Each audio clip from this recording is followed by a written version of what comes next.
Hello and welcome to this channel. क्या आप भी अपनी साड़ी को बेल्ट लगाकर उसे रेडीमेड बनाना चाहते हैं? तो चलिए आज हम सीखेंगे कि बेल्ट वाली साड़ी किस तरह से तैयार की जाती है। सबसे पहले साड़ी को हमें ओपन करके रख लेना है। ये हमारी पल्लू वाली सीधी साइड है जहाँ पर हम निशान लगाएंगे। यहाँ पर मैंने अपने पल्लू के हिसाब से 85 इंच पर मार्क किया है। आप पल्लू का निशान 90 इंच या फिर 85 या फिर 95, अगर आप काफ़ी लंबे हैं तो आप 95 इंच पर भी निशान लगा सकते हैं। और पल्लू को आप जितना छोटा बड़ा रखना चाहे उस हिसाब से आप इस पर निशान लगा सकते हैं। 85 इंच पर मैंने यहाँ पर निशान लगा लिया है। उसके बाद हम पल्लू के अपोजिट वाली साइड पर जाएंगे और यहाँ पर भी मार्क करेंगे। यहाँ पर मैंने अपनी कमर का नाप लिया है जो कि है 28 इंच और इसमें मैंने 10 इंच प्लस कर दिया है। अगर आपकी जितनी भी कमर है उस पर निशान लगा देना है और उसके बाद आपको इसमें 10 इंच ऐड कर लेना है। अब इस निशान से आगे मैंने 8 इंच पर एक निशान लगाया है जो पहली प्लेट के लिए लगाया है। पहली प्लेट हमारी 8 इंच की होगी। उसके बाद जो भी आगे प्लेट्स होंगी वो 5-5 इंच की प्लेट्स होंगी। इस तरह से हमें मार्क कर लेना है 5 इंच पर और इस तरह से इसे फोल्ड करते हुए हम इसके जितने भी आगे हमारे प्लेट्स डलेंगी ये वाला निशान जो 20 इंच प्लस 10 इंच हमने लगाया था और पल्लू वाली साइड जो हमने 85 इंच लिया था उसके बीच का जो भी गैप है हमें उसमें प्लेट्स डाल लेनी है। आगे से हमारी सभी प्लेट्स इक्वल होनी चाहिए। इस तरह से आपको सभी प्लेट्स को फोल्ड कर लेना है। अगर आप इस तरह से फोल्ड ना कर पाए तो आप इसमें पिन अटैच करके भी इसे फोल्ड कर सकते हैं। उसके बाद जो लास्ट में हमारा निशान आया था पल्लू वाली साइड से वहाँ पर हम इस तरह से एक छोटी प्लेट्स डाल लेंगे।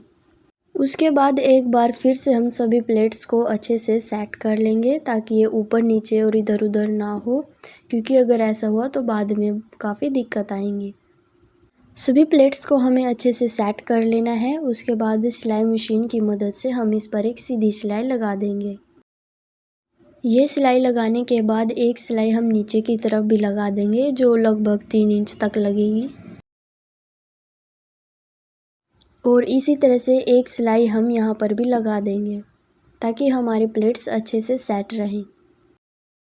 सिलाई मशीन लगने के बाद हमें साड़ी को इस तरह से अच्छे से रख लेना है और इसमें जो प्लेट्स हमने डाली थी उनको एक बार फिर से नीचे की ओर से हमें सेट करके रख लेना है। इस तरह से सभी प्लेट्स को अच्छे से सेट कर लेने के बाद हमें यहाँ पर अपनी लेंथ का मेज़रमेंट लेना है। मैंने यहाँ पर लेंथ 41 इंच ली है, तो यहाँ पर सबसे पहले हम 41 इंच पर मार्क कर देंगे।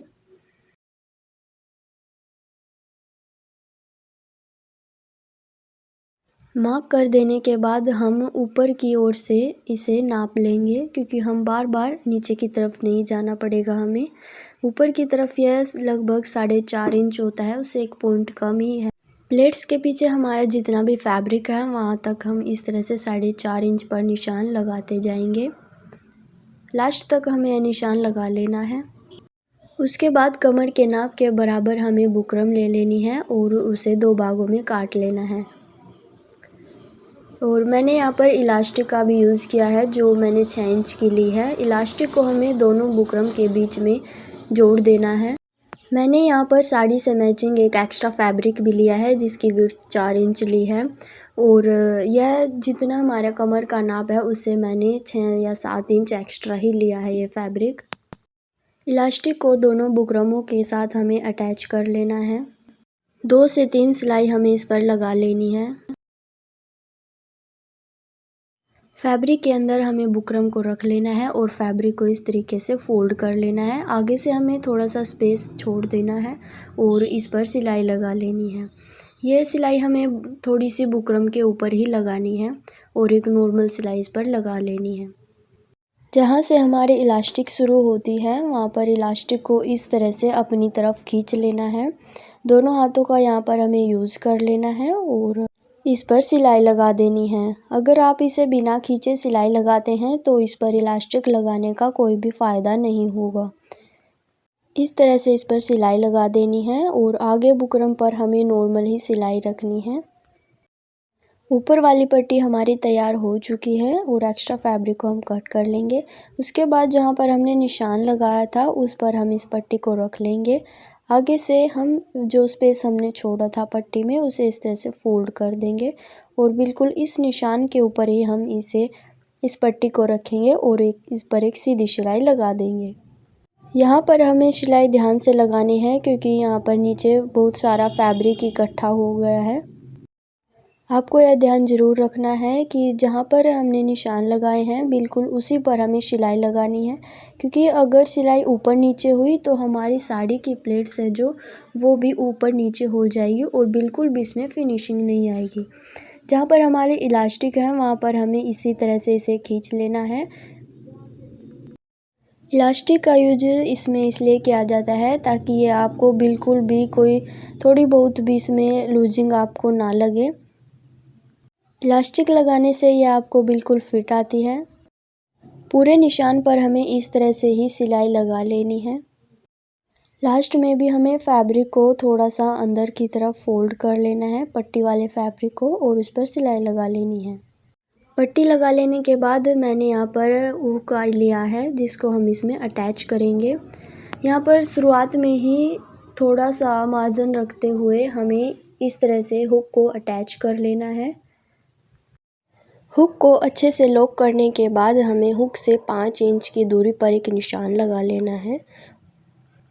यहाँ पर भी हमें एक हुक अटैच कर देना है और इसे लॉक कर देना है। इस तरफ हमें 2 हुक ही अटैच करने हैं। दोनों हुकों को अच्छे से लॉक करने के बाद हमें इस पट्टी को साड़ी के ऊपर रखकर इस पर एक सिलाई लगा देनी है। बुकरम पर सिलाई सीधी लगेगी और इलास्टिक्स पर हमें इसे खींच लेना है ताकि जब हम इसे पहने तो ये बिल्कुल भी हमें लूज़ ना लगे। आगे बुकरम पर फिर से हमें एक सीधी सिलाई लगा देनी है। ये सिलाई हमारी कंप्लीट हो चुकी है। अब हमें साड़ी को इस तरह से फोल्ड करके रख लेना है और एक बार अंदर की तरफ इस तरह से फोल्ड कर देना है। जितना हमारा कमर का नाप है उसमें से हम 2 इंच माइनस कर लेंगे क्योंकि यहाँ पर हमने इलास्टिक ऐड की है, तो यह हमारा 26 इंच बन जाता है। 26 का हम हाफ करेंगे तो यह 13 इंच बन जाता है। तो यहाँ पर हम 13 इंच तक इसे फोल्ड करेंगे। उसके बाद हम नीचे की तरफ भी इसी निशान को लेते हुए एक बार फिर से अंदर की तरफ फोल्ड कर देंगे जैसे कि आप स्क्रीन पर देख रहे हैं।